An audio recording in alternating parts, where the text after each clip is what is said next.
Kan kendalanya gimana kalau dia sudah starting misalnya udah setengah jalan lah gitu menjelang pensiun? Iya. Gimana tuh?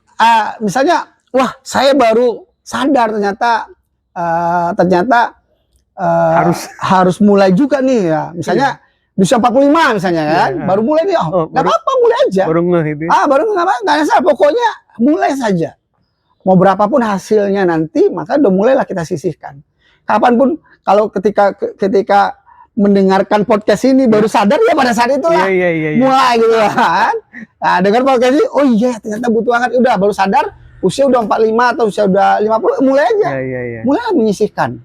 Walaupun kita tahu bahwa perusahaan akan menyiapkan juga dana pensiun kita, tapi kan saya pikir nggak terlalu besar. Nggak ada salahnya kita. Nggak ada salahnya kita memulai tambahan juga. Ya.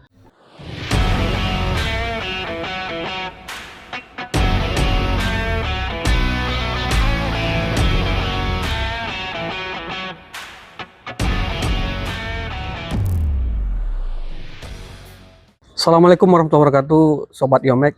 Kembali kita podcast di Riomek TV. Kayak ini bersama banker ya. Banker Pak Andi Oki. Ya. Assalamualaikum warahmatullahi wabarakatuh. Waalaikumsalam warahmatullahi wabarakatuh, Bang Dede. Mana Bang? Balik nih terus? Oh iya, biasa lah Bang. Sekarang dipercayakan di Kanwil Medan kan? Medan ya, bolak-balik Pekanbaru Medan. Ya. Sedikit Bang tentang profil lah Bang Oki sebelum kita ke siap, silakan. Assalamualaikum warahmatullahi wabarakatuh, Bang Dede. Sekarang aktivitas nama Andi Oki ya. Ya, Andi Oki. Aktivitas sekarang di Bank Syariah Indonesia. Sekarang diamanahkan menjadi salah satu di Islamic Ecosystem Solution Manager, ya selevel deputi lah, yang ngurusin lembaga-lembaga Islamik, khususnya contohnya seperti sekolah Islam, pondok pesantren, masjid-masjid, terus lembaga ziswaf atau travel umroh. Nah, di situ kita mengelola dana-dana mereka dan memberikan advice terhadap program-program yang kita punyain, yang kita miliki, terus transaksi-transaksinya. Sumatera Utara berarti ya? Nah, Kanwil 2 Medan itu membawahi Riau, Sumatera Utara dan Kepri. Jadi kadang-kadang ke Riau juga sini ketika misalnya ada aktivitas kemarin ada aktivitas sama BI mana deh? Bukan, dengan Universitas Islam Riau masjid ya. Kita bicara tentang manajemen masjid. Manajemen masjid alhamdulillah kemarin dihadiri 35 masjid. Nah, itu kita ngasih advice terhadap bagaimana ngelola keuangan masjid lebih optimal lagi. Jadi nggak perlu lagi antrian, tapi bagaimana cara juga fundraisingnya juga sekarang digitalisasi, dimana masjid-masjid kita buat ada kerisnya, terus cash management system buat masjid sehingga pelaporan terhadap keuangannya lebih enak. Kadang-kadang gini, masjid tuh ada ketua, ada bendahara. Kalau misalnya masih manual, ketika ada kebutuhan dana, ketika ketua keluar kota agak susah kan. Nah, dengan adanya cash management system, ketua berada dimanapun itu bisa dilakukan. Dimudahkan lah. Dimudahkan, seperti cash management system yang ada di sekolah-sekolah juga. Jadi nggak perlu lagi nunggu, tunggu dulu ketua lagi keluar kota gitu. Nggak bisa tanda tangan mau bayar semen, mau bayar apa. Jadi, nah, sebelumnya juga aktivitas juga sebagai sebelum di sini diamanahkan jadi kepala cabang dan diamanahkan juga sebagai priority banking di Bank Syariah Indonesia. Nah, di priority banking, nah sesuai dengan kompetensi saya kan certified perencanaan keuangan, financial planner. Di situ kita melakukan advice juga terhadap finansial nasabah-nasabah kita dan klien-klien kita terhadap dana-dana yang dimilikinya di bank, bagaimana dana-dana itu optimal, seperti itu juga. Dan juga sekarang beberapa perusahaan juga mengundang-undang kita untuk memberikan advice terhadap karyawan-karyawannya melakukan perencanaan keuangan, seperti itu.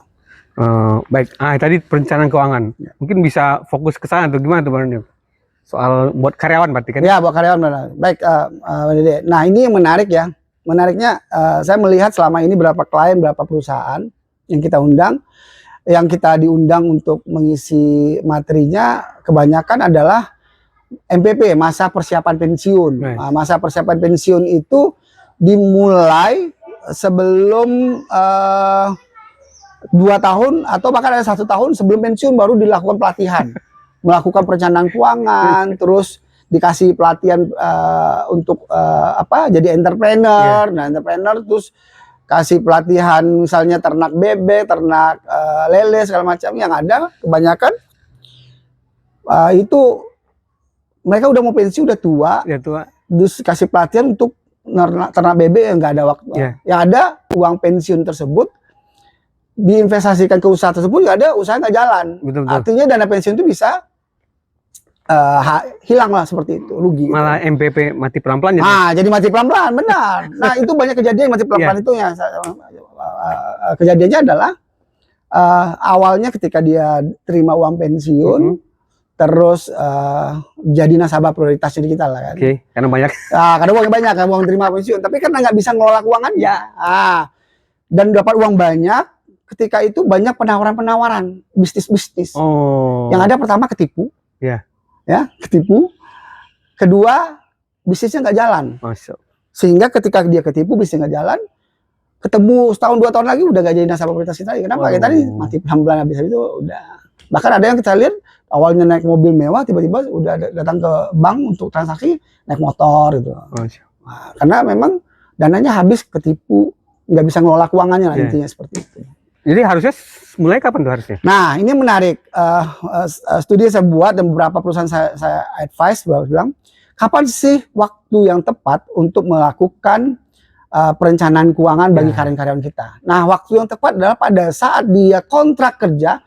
Nah pada saat itulah waktu yang tepat perusahaan memberikan pelatihan perencanaan keuangan buat karyawannya. Tujuannya apa? Tujuan yang pertama, ketika dia mendapatkan penghasilan, maka pendapatan dia udah mulai disisihkan dari awal. Tujuannya apa? Kalau misalnya berapa sih, kita akan bantu menghitungi berapa sih kebutuhan uang ketika dia pensiun. Biaya hidupnya sebulan berapa, masa hidupnya rata-rata berapa ketika dia pensiun, maka berapa uang cukup. Rata-rata mungkin sekitar 2-3 miliar lah untuk membiayai hidupnya ketika dia masa pensiun. Nah kalau dimulai pada saat dia mau dekat pensiun, maka berapa besar uang yang harus disisihkannya untuk mempersiapkan 2 miliar, 3 miliar untuk persiapan pensiunnya. Tentu tidak cukup. Nah dengan gaji dia itu, saya berapa sih besarnya sih. Tapi ketika dia memulai mempersiapkan dana pensiunnya ketika dia pertama kali kerja di usia 23 tahun mungkin, 22 tahun, maka dana yang disisihkan dari pendapatannya itu semakin kecil. Artinya bisa dari 200.000, 300.000, ya nggak terlalu besar. Menyisihkan untuk mempersiapkan masa pensiun. Itu orang banyak lupa. Nah, karena pendapatan pertama banyak untuk konsumtif. Konsumtif, beli. Mungkin ketika dapat gaji, wah beli gadget baru. Atau bahkan mau cicil pun, yang dicicil bukan rumah, tapi yang dicicil adalah mobil atau kendaraan, nah, gitu kan, sehingga konsumtif, lebih banyak konsumtif, sehingga hasil investasinya nggak menarik. Nah itu yang kita latih pertama itu. Kedua adalah bagi perusahaan apa sih keuntungannya? Bagi perusahaan keuntungannya adalah pertama menghindari fraud, bang. Fraud, kenapa fraud? Kita lihat di perusahaan-perusahaan fraud itu disebabkan adalah kebanyakan ada masalah apa? Masalah ekonomi keluarga. Perusahaan karyawan kita melakukan curang terhadap perusahaan kita, kenapa? Karena ada masalah ekonomi dia, ada kebutuhan hidup dia yang meningkat, terpaksa harus akhirnya nyuri-nyuri di perusahaan, cari-cari kesempatan, cari-cari peluang, ambil uang perusahaan, cari celah-celah, bagaimana bisa ngambil uang perusahaan. Nah kenapa terjadi seperti itu? Karena apa? Karena finansial dia terganggu, karena keuangan dia terganggu. Beda kalau misalnya dia ternyata dari pendapatannya udah bisa disisihin 200.000, 300.000, mempersiapkan dana darurat lah, mempersiapkan untuk pendidikan anaknya, mempersiapkan untuk ibadah, mungkin untuk ibadah haji, persiapan umroh segala macamnya, disiapkan dari awal. Ketika disiapkan dari awal, maka ketika dia ada kebutuhan mendadak yang dibutuhkan, dia uangnya ada. Tapi ketika ada kebutuhan itu mendadak dan uangnya tidak ada, itulah dia cari celah. Bagaimana mencari uang tersebut? Akhirnya apa? Akhirnya dia fraud di perusahaannya. Makanya dari awal harus bagi perusahaan itu diuntungkan. Nah ketiga, bagi perusahaan diuntungkan apa? Bagi perusahaan diuntungkan ketika dia memberikan pelatihan perencanaan keuangan dari awal. Pertama, ketika finansial karyawannya itu bagus, keuangan karyawannya bagus, kerjanya kan jadi happy. Iya. Kerjanya happy, produktivitas meningkat. Sangat meningkat lah. Sangat meningkat karena kerjanya happy, nggak kepikiran tuh di luar ada tagihan ini, tagihan itu segala macamnya. Nanti didatangin debt collector, nggak kepikiran. Kenapa? Karena ini finansialnya udah terjaga dari awal. Jadi memang dipaksa harusnya. Benar, harus dipaksa untuk dilatih dan dikasih edukasi. Permasalahannya edukasi aja sih. Banyak perusahaan tidak mesti harus gaji ketika saya menaikkan gaji karyawan saya, maka karyawan saya akan happy kerjanya. Enggak. Kalau naik pun gajinya, kalau misalnya spendingnya, pengeluarannya semakin meningkat juga sama aja. Mungkin nggak si perusahaan tuh diam-diam gitu, sepotong. Ada juga dia. Tanpa merugikan dia. Nggak tahu juga ya, seperti itu ya. Sebenarnya perusahaan udah siapin. Oh, siapin namanya DPLK lah. Saya pasti akan siapin DPLK, tapi nggak cukup. Mungkin nggak cukup kalau kita hitung berapa sih kebutuhan biaya hidupnya ketika dia pensiun. Perusahaan pasti akan mempersiapkan itu. Dana DPLK, ada nanti yang THT ya dari BPJS tenaga kerja kan disiapin juga. Cuman kan kalau dari itu aja diharapkan nggak besar. Tapi makanya harus ditambahin dengan benar-benar karyawan itu mulai sadar bahwa dia harus menyisihkan pendapatannya untuk perencanaan keuangan tersebut. Minimal ini kan menekan konsumtif dari awal ya. Yes, menekan konsumtif awal. Karena dapat uang banyak. Betul. Makanya kita juga memberikan efek kepada nasabah, kita memberikan beberapa pos-pos dalam perencanaan keuangan terhadap cash flow dari karyawan itu. Nah, ini pos-posnya banyak tuh.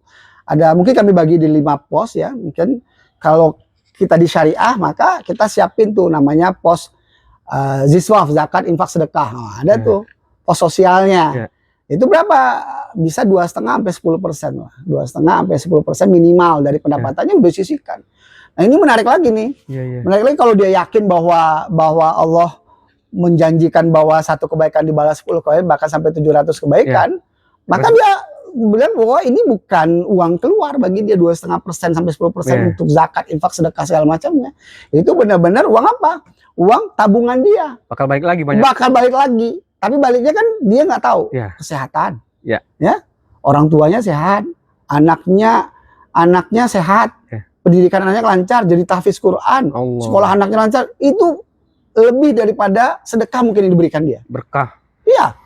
Mungkin kalau misalnya abang tanya, Bang, kalau abang sedekah 1 juta, nanti anak abang saya jamin lulus kuliah, IP-nya bagus dan langsung dapat kerja.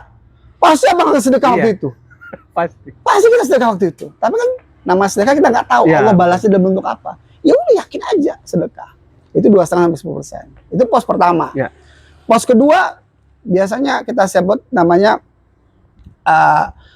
pos untuk hutang. Hutang itu boleh. Ya, hutang itu boleh, tapi berapa? Nah, pertanyaannya berapa maksimal berhutang itu? Maka pos hutang itu maksimalnya 30% dari pendapatan kita sebagai biaya angsurannya. Misalnya gaji kita 10 juta, maka 3 juta aja. Jangan dipaksakan. Gaji 10 juta, 7 jutanya untuk bayar hutang. Nah, kan?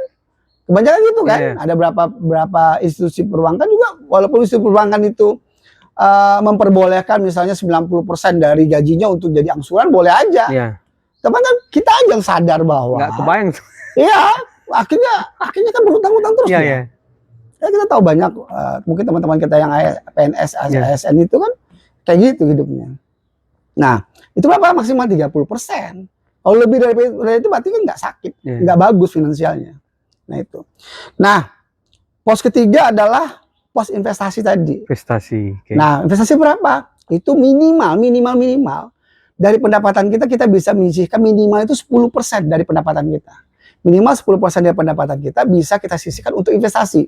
Bisa ditabung, bisa diinvestasikan, bisa tambahin untuk proteksi asuransi misalnya seperti itu. Nah itu. Nah poin 1, 2, 3 ini biasanya kita bilang ini harus disisihkan, bukan nunggu sisa gitu kan. Kebanyakan orang mulai nabung, bayar utang segala macamnya, atau nantilah saya mau zakat nanti aja, atau mau sedekah nanti aja, ada nggak uang sisa? Sedekahnya tunggu sisa gitu kan. Ini pasti ada 50% deh.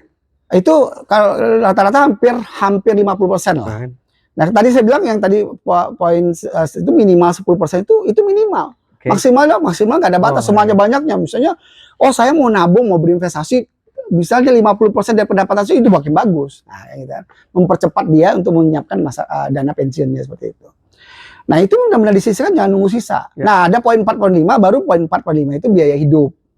Nah, biaya hidup, kenapa nunggu setelah itu dikeluarkan baru kita tentukan biaya hidup kita? Karena setelah kita tahu bahwa oh ternyata sisanya segini, artinya kita bisa memprioritaskan biaya yang kita keluarkan tersebut sesuai dengan apa? Dengan kebutuhan kita, bukan keinginan kita. Nah, kebanyakan adalah memenuhi keinginan dulu. Tapi ketika kita tahu, oh budget saya tinggal sekian nih, misalnya anggaplah gaji 10 juta, terus udah untuk bayar hutang, untuk sedekah, infak, untuk nabung, habis 50, tinggal 50% kan? 50% inilah dimanfaatkan 5 juta lagi. Bagaimana bisa memenuhi minimal kebutuhannya, need-nya dulu.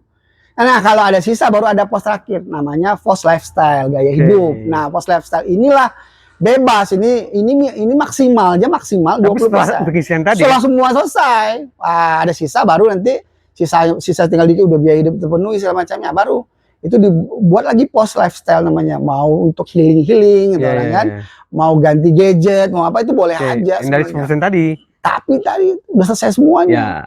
Seperti itu Bang. Nah itu kita atur sedemikian rupa cash flow-nya nasabah-nasabah kita sehingga dia lebih teratur dalam keuangannya dan tidak khawatir. Karena dia kenapa? Karena pertama, saya udah nyiapin dana darurat saya. Kalau ada apa-apa, ada uangnya. Keluarga saya, orang tua saya misalnya tiba-tiba sakit mendadak minta sama saya nggak nunggu hutang dulu atau nunggu saya gajian dulu baru saya bisa bantu orang tua saya yang ketika itu sakit mendadak dan harus butuh uang saat itu. Kalau saya tidak punya dana darurat, tidak punya saving, tidak punya tabungan, saya harus berhutang dulu atau saya nunggu gajian saya.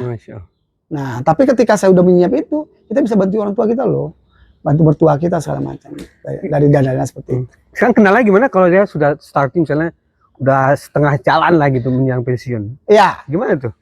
Misalnya, wah saya baru sadar ternyata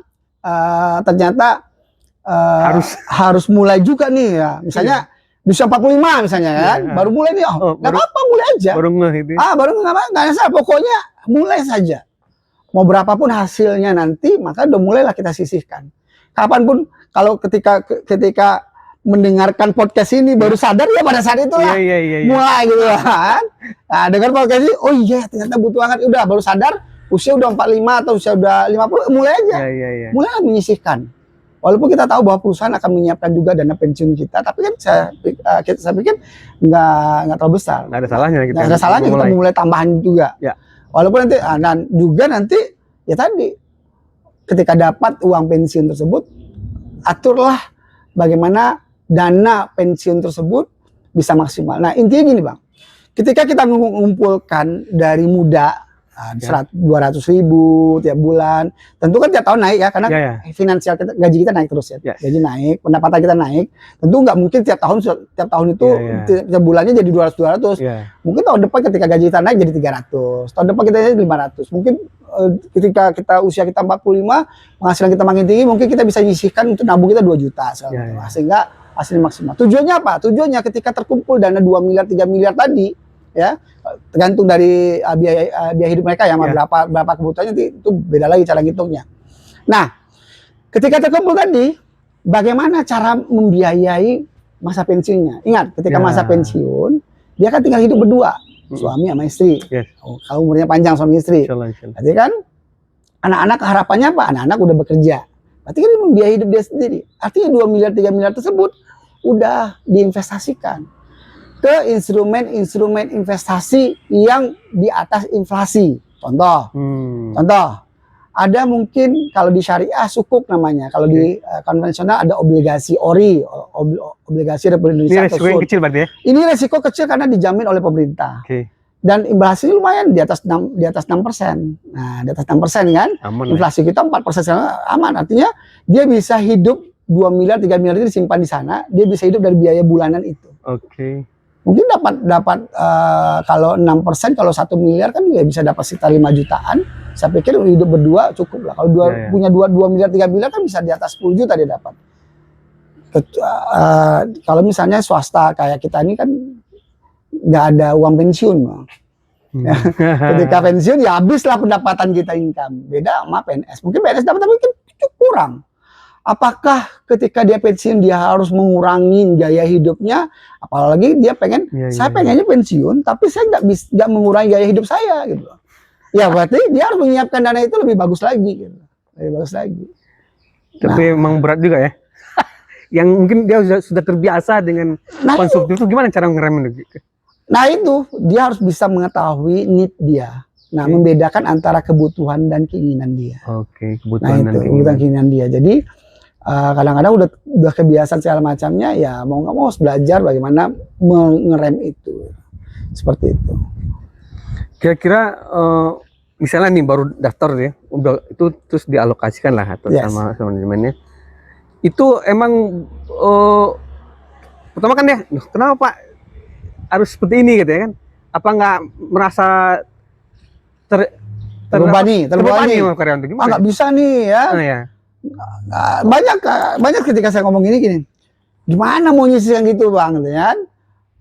Uang masuk gaji langsung habis ya. Ya. Karena udah ada bayar utang lebih besar gitu kan. Sebelumnya. Iya, maka apa yang harus dilakukan? Sebenarnya masalah yang tadi saya bilang 10%, 20% itu mah idealnya. Bisa fleksibel lah kan? Fleksibel banget. Sangat fleksibel dalam perencanaannya. Yang penting dilakukan, itu intinya. Pertama. Kedua, kalau misalnya ada orang bilang, gimana Bang, penghasilan saya aja segini ya, masuk gaji, pendapat gaji udah habis, nggak ada yang bisa ditabungkan lagi. Nah, maka apa yang harus dilakukannya? Pertama, cek cash flow-nya. Yang dilakukan cek cash flow-nya. Cash flow-nya ini kebanyakan kemana keluarnya? Ya, apakah ke hutang, apakah ke apa, sehingga ketahuan, oh ternyata banyak keinginannya, banyak nongkrong ngopi segala macam. Berarti harus dikurangi. Kurangi itu dulu, kurangi nongkrongnya, kurangi ngopi-ngopinya dulu. Nah, harus direm tuh. Direm dulu. Kenapa? Karena dia tahu bahwa saya harus nabung gitu kan. Sehingga kalau nabung saya harus ada uang disisihkan. Nah, uang disisihkan itu harus dihitung lagi tuh cash flow, cek cash flow. Tapi kalau misalnya ternyata, Bang, udah Bang, ini semua uang saya ini tuh kebutuhan semua ini. Untuk kebutuhan hidup saya semuanya ini udah nggak ada lagi nih bilang. Pokoknya saya nggak ada nongkrong udah saya kalau udah kerja di rumah aja, udah mikir bagaimana untuk bulan depan gitu kan misalnya. Maka kedua adalah yang dilakukannya apa? Tingkatkan kompetensi dia. Tingkatkan kompetensi dia. Untuk apa? Untuk mencari side income. Berarti income yang didapatkan ini masih kurang. Side income tanpa meninggalkan kerja utamanya. Contoh. Mungkin dia bisa jadi agennya butik tour travel. Kan state lo. Ya. Kan? Butik umroh. Siap. Bang, saya kalau bawa jamaah dapat fee kan? Dapat fee kan? Itu bisa jadi salah satu side income-nya. Tapi kan kompetensinya. Untuk apa? Untuk dia tahu bahwa tour travel umroh itu seperti apa kerjanya. Komunikasi, mungkin dia perlu kursus komunikasi. Ya tinggal investasi dari leher ke atas lah. Tinggal komunikasinya dilatih segala macam sehingga dia bisa, atau kalau mungkin dia bisa untuk desain ya, dia kursus dulu jadi desain, jadi bisa ambil desain. Jadi dia harus mengalokasikan waktu dia weekend lah kan. Weekend dia. Jadi harus untuk ningkatin kompetensi dia. Investasi dari leher ke atas lah. Investasi untuk kompetensi, kemampuan dia. Kursus-kursus kecil, kursus. Ya, untuk apa? Untuk tadi nyari side income dari pendapatan. Mungkin jadi public speaking dia nanti. Harus direlakan gitu ya. Relakan, karena dia tahu bahwa pendapatan dia dari gaji dia nggak cukup. Cari tingkatkan kompetensi dia bisa dua. Pertama, tingkatkan kompetensi dia untuk mencari side income, atau tingkatkan kompetensi dia untuk naik jabatan. Ketika dia naik jabatan, ketika dia promosi, income-nya nambah. Itu jadi pastikan itu. Kalau misalnya udah nggak bisa juga, berarti nggak cocok dia kerja gitu. Emang harus dipaksakan untuk bisa. Ya, dan dia harus sadar bahwa itu benar-benar kebutuhan.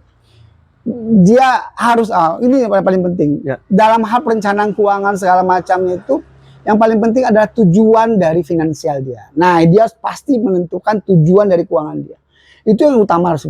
Misalnya Saya pengen anak saya sekolah di tempat terbaik. Oke. Saya pengen usia 35 saya bisa umroh satu keluarga atau berhaji satu keluarga. Saya pengen jalan-jalan ke luar negeri. Itu ada tujuan-tujuan. Yeah. Nah, tujuan-tujuan itu yang mendrive dia untuk melakukan perencanaan keuangan. Oh, rem habis berarti. Kalau dia nggak ada tujuan, dia nggak tahu mau ngapain. Yeah, Untuk apa saya nabung? Untuk apa saya menyisihkan keuangan ini? Untuk apa saya menyisihkan 10%, 20% dari penghasilan saya? Itu harus pasang target berarti? Harus pasang target dong. Misalnya, anak saya pengen kuliah di tempat terbaik. BUKT sekarang gila-gilaan, Bang. Yoi. Untung ditahan sekarang. Hah? Tapi sekarang kalau misalnya tahun depan bisa jadi lanjut lagi tuh, UKT naik lagi. Enggak, kita pengen masuk anak kita ke negeri supaya biayanya murah, Bang. Negeri pun sekarang mahal. Sama ya. Sama aja sama swasta. Siap. Artinya apa? Artinya ada biaya pendidikan. Berarti saya siapin. Mempersiapkan dana pendidikan untuk anak saya. Lebih kurang berapa? 500 sampai 1 M. Harus itu berapa duit yang saya butuhkan? 500 sampai 1 M. Sampai dia lulus. Untuk biaya pendidikannya, biaya kuliahnya, untuk dia kosnya nanti, kalau dia jauh dari kita, nah biaya kosnya dihitung semua. Oh ternyata butuhnya 500. Berarti anak saya sekarang usia sekian, saya misalnya SD, kuliah nanti 10 tahun atau 15 tahun lagi. Berarti dari mulai sekarang saya nabung untuk mempersiapkan dana 500 satu bulan. Nah itu, ada yang drive dia untuk melakukan perencanaan keuangan. Tapi kalau dia nggak siapin tujuan perencanaan keuangannya, nggak disiapin, dia nggak tahu segala macam. Saya hidupnya kayak air mengalir aja Bang katanya. Kalau mengalirnya ke got Bang, busuk lah dia kan. Busuk lah dia kalau ngalirnya ke got kan. Harus diarahkan juga. Harus ada arahannya. Ngalir pun harus diarahkan kemana alirannya gitu kan. Nah, kita air mengalir boleh. Nah, jadi itu Bang. Jadi pertama yang dilakukan oleh kalau misalnya bilang, ya itu kan tujuanmu. Tujuannya itu apa? Tujuan melakukan tujuan keuanganmu apa sih? Gitu. Biaya pendidikan anak,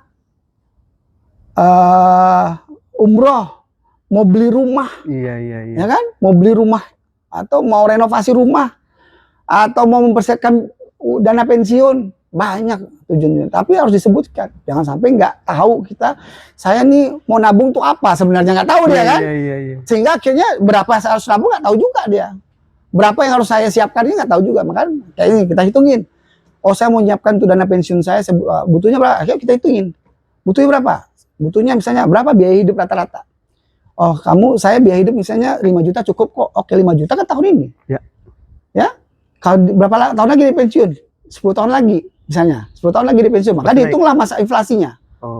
Anggaplah inflasi 5%. 5% inflasi berarti biaya hidupnya 10 tahun lagi kan beda lagi. Beda lagi. Enggak 10 juta. Mungkin biaya hidupnya 10 tahun lagi itu adalah 12 juta misalnya gitu ya. Atau 10 juta. Berarti kan bagaimana uang 10 juta masa hidupnya. Misalnya usianya 55 tahun. Masa hidup orang Indonesia anggaplah 75 tahun. Berarti 55 tahun ada 20 tahun masa hidup dia. Selama 20 tahun ini kali 10 juta berapa tuh ya? Segitu lah dibutuhnya rata-rata. Nah, gitu. Biar safe lah. Biar safe tidak membebani orang. Enggak membebani orang tua dengan membebani anak. Ini penting juga nih Bang. Walaupun sebagai seorang anak wajib lah kita membantu orang tua kita. Ya, tapi kan ya maksudnya nggak memaksa anak kita. Saya pensiun kamu harus membiayai hidup saya. Nah, gitu juga kan. Yang jelas anak kita juga anak kita nanti punya keluarga, punya anak, dia punya biaya juga. Kebutuhan dia masing-masing. Tiba-tiba orang tua minta sama dia semua. Masya Allah. Akan terbebani anak kita. Nah minimal itu nggak membebani anak kita lah. Saya bisa menghidup biaya hidup saya sendiri, tapi tanpa membebani anak kita. Namanya kata orang generasi sandwich katanya. Generasi sandwich. Gitu ya. Generasi sandwich itu dia di tengah-tengah harus membiayai keluarga dia, orang tua aja, adik-adiknya sekolah. Sama dia harus membiayai istrinya sama. Jadi itu generasi sandwich.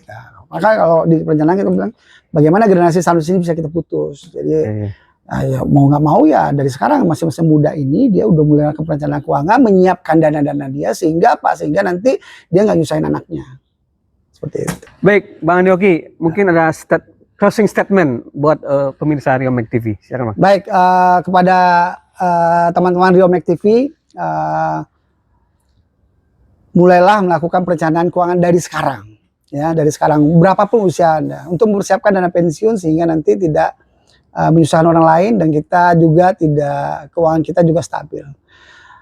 Mulai dari berapapun ya, nggak mesti harus tadi saya bilang 10.000, mulai dari kalau bisa 100.000 100.000, nggak bisa minimal 10.000 pun nggak apa-apa, yang penting dimulai untuk melakukan investasi segala macamnya, produknya banyak, pelajari, ilmunya juga ada segala macamnya, insya Allah nanti bermanfaat. Dan jangan lupa juga selalu tonton Riomex TV. Alhamdulillah. Baik, makasih Bang Andi Oki. Oke, ini udah cukup panjang lebar, cukup ya? Cukup lah. Waduh. Banyak ini udah Ya. ilmunya nih. Mudah-mudahan nanti ini pendengar podcast Riomex TV. Riomex ini dapat insight-nya bisa mulai. Ya, pokoknya jangan lupa nanti nomor abang boleh Bang ya? Oh boleh lah, pasti yes, boleh. ya, jangan lupa kontak Bang Andi Oki. Siap. Baik Sobat Riomex, podcast kita kali ini dipersembahkan oleh Butik Umroh. Wassalamualaikum warahmatullahi wabarakatuh. Waalaikumsalam warahmatullahi wabarakatuh. Thank